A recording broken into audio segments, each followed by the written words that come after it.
Hello everyone, welcome to Unacademy. तो अभी यहाँ पे डिटेल नोटिफिकेशन आया हुआ है इंटेलिजेंस ब्यूरो द्वारा, जिसमें कि ये रिक्रूट करने वाले हैं जूनियर इंटेलिजेंस ऑफिसर ग्रेड 2 को, जिसके लिए टेक्निकल एग्जामिनेशन 2025 कंडक्ट कराया जाएगा। इसके बारे में सारी इंफॉर्मेशन हम इस सेशन में देखने वाले हैं। कितनी पोस्ट आई हैं, क्या एलिजिबिलिटी है, क्या सिलेक्शन प्रोसेस है, सब कुछ देखते हैं।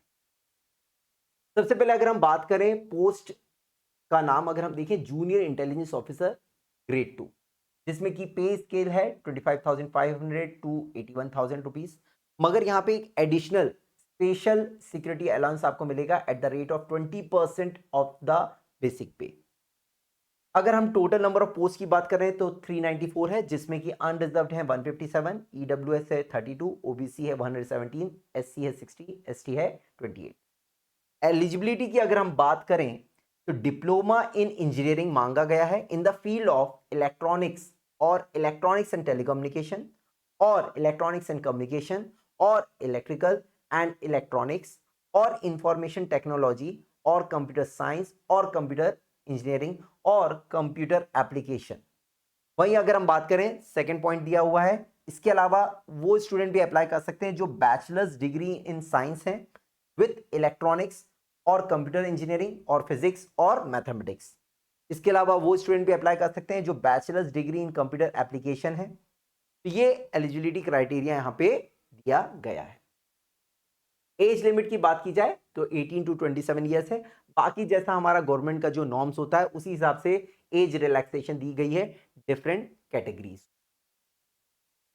अगर हम नोट पॉइंट बात करें, ये एक इंपॉर्टेंट नोट पॉइंट्स हैं। जैसे यहाँ पे अगर हम बात करें, the post of Jio 2 is not identified suitable for any category of person with benchmark disability। मतलब बेंचमार्क डिसेबिलिटीज वाले स्टूडेंट यहाँ पे अप्लाई नहीं कर सकते। तीसरा नोट इंपॉर्टेंट है, अगर हम एज की बात करें तो जो भी हम एज क्राइटेरिया की बात कर रहे हैं वो इस पर्टिकुलर डेट के लिए होगा 14 सितंबर 2025। तो जो हम बात कर रहे हैं 27 मैक्सिमम एज है, तो इस डेट तक होनी चाहिए। बाकी नॉर्मल जैसे हमारे गवर्नमेंट क्राइटेरियाज होते हैं वही होते हैं। On the basis of combined performance in tyre 1, tier 2 and tier 3, मतलब 3 टायर का यहाँ पे एग्जाम होने वाला है। तीनों का कॉम्बिनेशन का जो रिजल्ट होगा उस बेसिस पे सिलेक्शन होगा। सर्विस लायबिलिटी पहले ही इन्होंने बता दी है।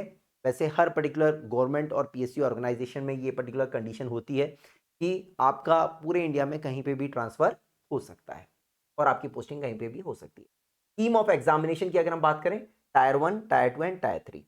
टायर 1 की अगर हम बात करें, online exam of objective type MCQs 100 questions होंगे based on general mental ability 25% and combination of subject as per essential qualification 75%। मतलब 25% जनरल एबिलिटी और 75% जो आपका मेन सब्जेक्ट है उसमें।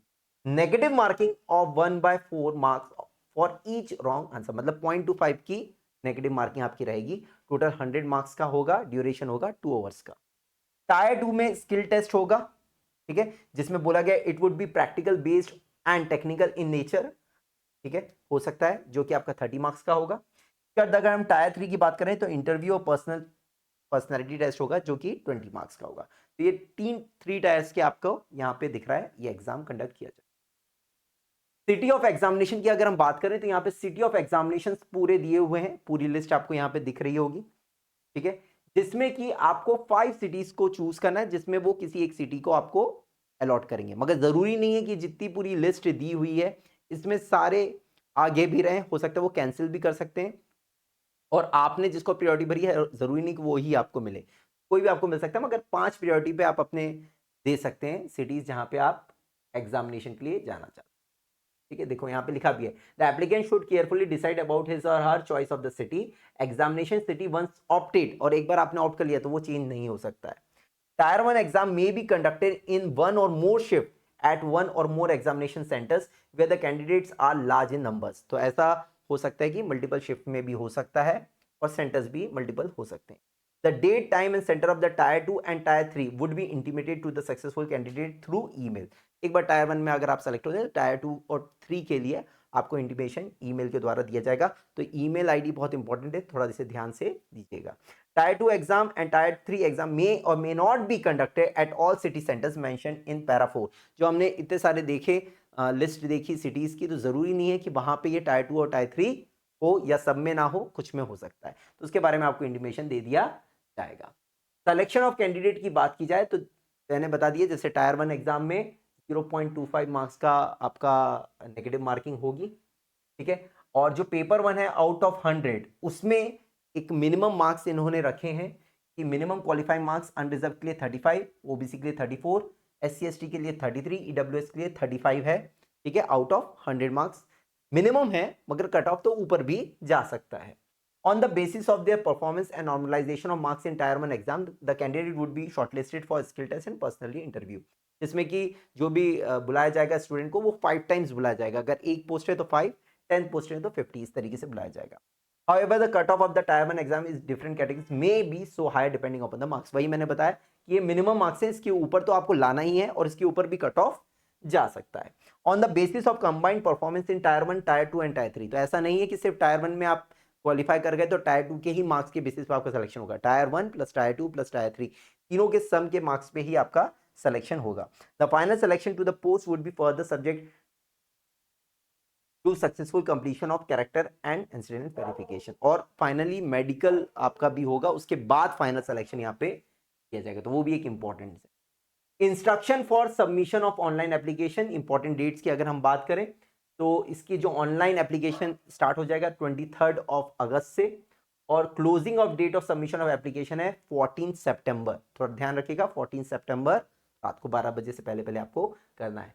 Last date of submission of application fee through SBI challan is 16 सितंबर। तो पहले ही अगर जिसको भी अप्लाई करना है पहले ही कर लें, लेट ना करें। एंड टाइम पे क्या होता है, कई बार सर्वर भी डाउन हो जाता है, बहुत सारी प्रॉब्लम आ सकती है, ठीक है। इसके अलावा यहाँ पे वेबसाइट दी हुई है www.mha.gov.in। इन वेबसाइट पे जाके आप इसका डिटेल नोटिफिकेशन ले सकते हैं और प्रोसीजर देख सकते हैं कि किस तरीके से यहाँ पे हमें अप्लाई करना है। Registration done prior to this and after this will not be accepted. तो पहले 23 से पहले और 14 सितंबर के बाद आप अप्लाई नहीं कर सकते, ठीक है।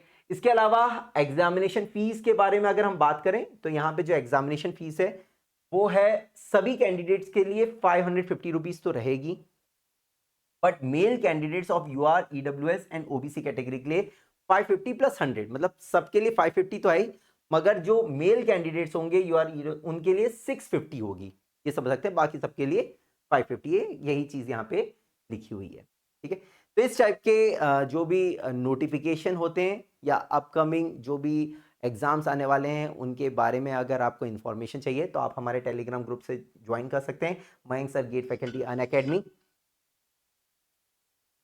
ठीक है। ठीक है, इसके अलावा मैं आपको बता दूं कि यहाँ पे एक हमारा सेशन आने वाला है अनअकैडमी पे। आप क्रिएटिक्स चैनल पे जाएंगे और यहाँ पे ये पर्टिकुलर लिंक को क्लिक करेंगे तो इसमें नोटिफाई मी ज़रूर करिएगा, क्योंकि 23 तारीख को शाम को 7 बजे आपके लिए एक सरप्राइज़ है, इसको ज़रूर अटेंड कीजिएगा। स्कॉलरशिप की टेस्ट की बात करें तो अभी 24 अगस्त को सुबह 11 बजे और शाम को 5 बजे हमारा स्कॉलरशिप टेस्ट होने वाला है, जिसमें आप जीत सकते हैं up to 90% scholarship. Thank you so much.